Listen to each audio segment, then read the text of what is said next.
Assalamualaikum warahmatullahi wabarakatuh. Shalom, Om Swastiastu, Namo Buddhaya, salam kebajikan dan salam sejahtera bagi kita semua.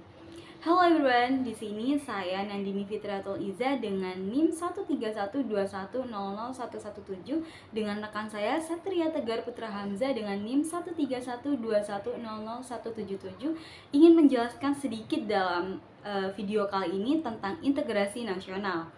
Integrasi nasional adalah suatu upaya atau proses penyatuan terhadap perbedaan yang ada di suatu negara dengan tujuan mewujudkan keselarasan dan kerukunan nasional.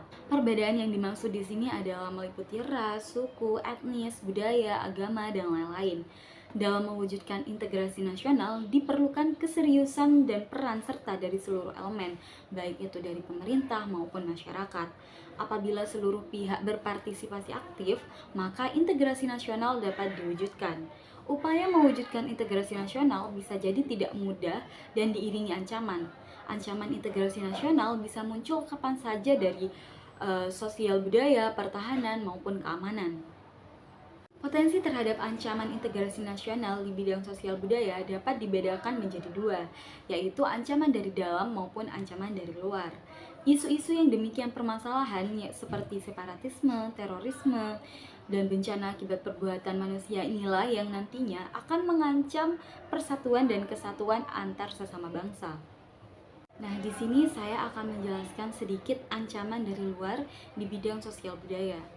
Salah satu contoh ancaman dari luar di bidang sosial budaya yakni yang pertama, munculnya gaya hidup konsumtif dan selalu mengkonsumsi barang-barang dari luar negeri.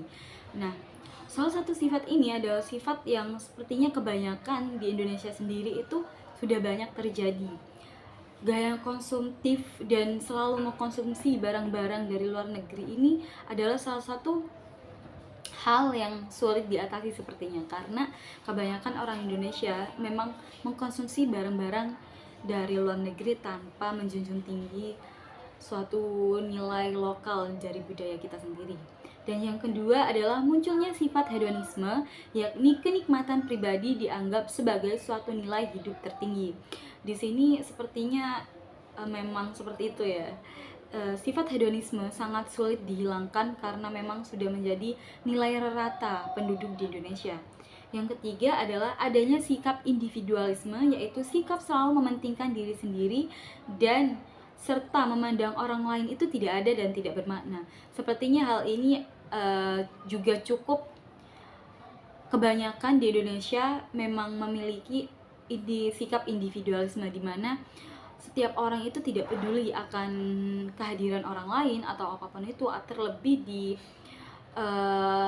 orang-orang yang berada di perumahan begitu. Jadi menurut saya sifat individualisme ini bisa diatasi dengan cara menghidupkan nilai-nilai budaya yang ada, seperti mengadakan musyawarah bersama di setiap komplek-komplek atau apapun itu untuk mengatasi sifat individualisme ini.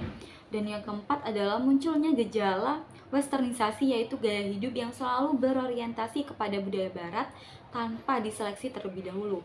Nah, sepertinya gejala westernisasi ini juga cukup sulit untuk diatasi karena sudah masuk ke dalam celah-celah remaja-remaja di Indonesia, karena kebanyakan memang gaya hidup yang westernisasi ini memang sudah cukup tersebar luas di berbagai penjuru Indonesia. Nah, poin yang kelima yakni semakin memudarnya semangat gotong royong, solidaritas, kepedulian, dan kesetiakawanan sosial. Sepertinya untuk poin yang kelima ini ada sangkut pautnya dengan poin yang ketiga, yakni adanya sikap individualisme. Semakin memudarnya semangat gotong royong, solidaritas, kepedulian, dan kesetiakawanan sosial ini didukung dengan adanya sikap individualisme dari per individu di setiap seluruh masyarakat Indonesia, yang mungkin tidak seluruh tapi sebagian besar seperti itu. Karena sikap yang selalu mementingkan diri sendiri dan tanpa memandang orang lain itu ada, itu juga sadar tidak sadar itu semakin memudar rasa semangat gotong royong, solidaritasnya, dan kepedulian dari sesama manusia. Untuk poin yang keenam, yakni semakin lunturnya nilai-nilai keagamaan dalam kehidupan bermasyarakat.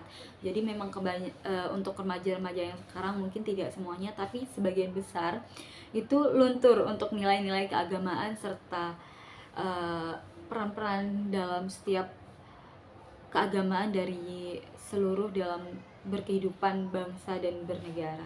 Dan mungkin untuk penjelasan selanjutnya mungkin bisa dilanjutkan oleh rekan saya Satria Tegar Putra Hamzah. Terima kasih.